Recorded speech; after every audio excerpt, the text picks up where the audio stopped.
ये आरोप सही है, मतलब सही इस दृष्टि में पॉलिटिकल नतीजा उसका ये दिख रहा है। ठीक है। राहुल गांधी कह रहे हैं कि ममता बनर्जी ने सीधे सीधे पोलराइजेशन का मतलब है आपने एक की ज्यादा सुनी, इसलिए दूसरे को फिर वो बताने का मौका मिल गया और भारतीय जनता पार्टी उसके दूसरे पक्ष की तरफ खड़ी हुई है। डायरेक्ट ही बोल देते ना कि राहुल गांधी बीजेपी का प्रचार कर रहे हैं। नहीं तो बोल दिया ना, पहले ही मैंने कहा कि वो, मैं तो हमेशा मानता हूँ वो नहीं, ये देखिए वही वाली बात है जो ओवैसी कहते हैं बार बार कि भाई क्या हम चुनाव लड़ना छोड़ दें? अगर फिर तो सारा जो दो ही फोर्स बना लो, एक सारी पार्टियां एक तरफ और दूसरी तरफ बीजेपी। नहीं तो या तो सारे इलेक्शन आप ऐसे ही लड़ो। बहरामपुर गए हैं क्या? मुझे जानकारी नहीं, आपको जानकारी हो? नहीं, राहुल जी सकता है लॉन्ग टर्म स्ट्रेटजी पे काम कर रहे हो। वो क्या है भाई? विचारधारा नहीं सर, सब जानते हैं कि कांग्रेस कैसे खत्म हुई। जो कांग्रेस से निकले हुए लोग जो अलग अलग समय पर चाहे जिस धारा में गए हों, ओरिजिनल पार्टी बनाया, उन्होंने कांग्रेस को खत्म कर दिया।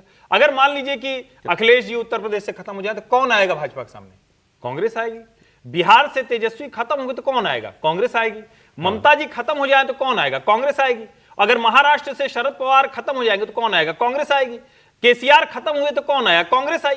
तो बड़ा सीधा सा उनका फॉर्मूला है कि ममता जी खत्म हो, कांग्रेस आ जाए। तो ये तो लॉन्ग टर्म स्ट्रेटजी है। ममता जी तो कांग्रेस से ही आई हैं। हाँ, तो लेकिन अब उनको लगता है ना कि अब खत्म हो जाए तो आ जाएगी, तो वो अपना सही निशाना कर रहे हैं। हाँ सर, ये जो राहुल जी का जो जिसने भी टॉकिंग पॉइंट्स बनाया है ना, वो एक नेशनल न्यूज़पेपर है, दिल्ली से छपता है, नाम नहीं लूंगा, उसके एडिटोरियल में सारा चीज लिखा हुआ है। अच्छा। दूसरा, ये बात कर रहे हैं ना वन लैंग्वेज वन रिलीजन, ये बेसिकली जो बीजेपी के खिलाफ पुराना एक प्रचार होता था कि हिंदी हिंदू हिंदुस्तान की बात करता है, वो उसको अंग्रेजी में कह रहे हैं। तीसरी सबसे इंपॉर्टेंट बात, वो जानते हैं कि इस समय कांग्रेस हाशिए पर है बंगाल में। लेफ्ट फ्रंट के साथ उन्होंने अलायंस करके भी देख लिया, जिसके साथ वो कितनी लड़ाइयाँ लड़े हैं, उसमें भी उनको सफलता नहीं मिली। तो इस बार वो सिर्फ अपना स्टेक सिर्फ इस पे लगा रहे हैं कि बीजेपी को कैसे रोका जाए, जो जो जो इनका हिसाब लग रहा है, और वो जो सेंट्रिस्ट स्पेस है उसको कैसे लिया जाए। और जैसा बता भी रहे थे कि अगर तृणमूल कांग्रेस का पतन होता है तो जाहिर है वहां कांग्रेस राइज करेगी, लेकिन इतना आसान भी नहीं होगा जितना हम समझ रहे हैं। तो लेफ्ट को आप सबने हमेशा के लिए खत्म मान लिया है। लेफ्ट का अब वो जो वेव था वो बिल्कुल खत्म हो गया। उसकी जो मानसिकता थी वो अब सिर्फ इंटेलेक्चुअल सर्कल्स में, कुछ स्टूडेंट सर्कल्स में वो बचा है, और वो भी अर्बन सेंटर्स में, मतलब कलकत्ता जैसे धीमी सी आवाज में बोले कुछ त्रिपाठी जी। क्या नहीं नहीं, मैं ये कह रहा हूँ कि पता नहीं हम लोग क्यों ऐसी बात कर रहे हैं। कांग्रेस और लेफ्ट में कोई अंतर है क्या?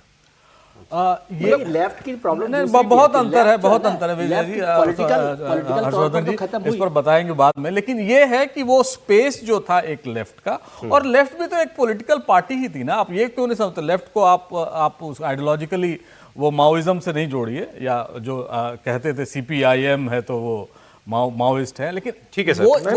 दादा एक जवाब आप सभी दे दीजिए। माओइस्टों को तो लेफ्ट ने मार एक्चुअली करके लेफ्ट वहां से इतना भगाया। रिलेवेंट, इतना इररिलेवेंट हो गया कि आप भी क्यों उस पर वक्त जाया करें, छोड़ दें उसको।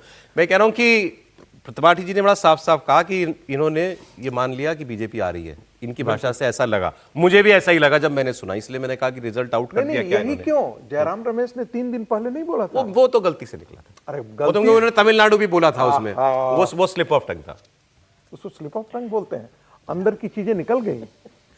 ठीक है, ये तो आप मान रहे हैं ना कि राहुल जी मान लिए हैं कि बीजेपी जी आ रही है। हाँ, आपको भी ऐसी सेंस मिली इनकी बात से? नहीं, मुझे वो सेंस नहीं ली। उन्होंने कहा कि बीजेपी प्रोमिनेंट इसलिए, दबाव बहुत है सर। सर ऐसा लगा का स्पेस इसलिए मिला है क्योंकि वहां पर वो इस बात से सहमत है कि बीजेपी के खिलाफ वो जो लड़ाई लड़ना चाहते थे, वो लड़ाई ममता बनर्जी ने गलत रास्ते पे पहुंचा दी, मतलब बीजेपी को ताकतवर बनाया। चुनाव नतीजा बीजेपी के पक्ष में होगा नहीं होगा, इसलिए वो भी कहने का मतलब नतीजा तो कौन ही जानता है।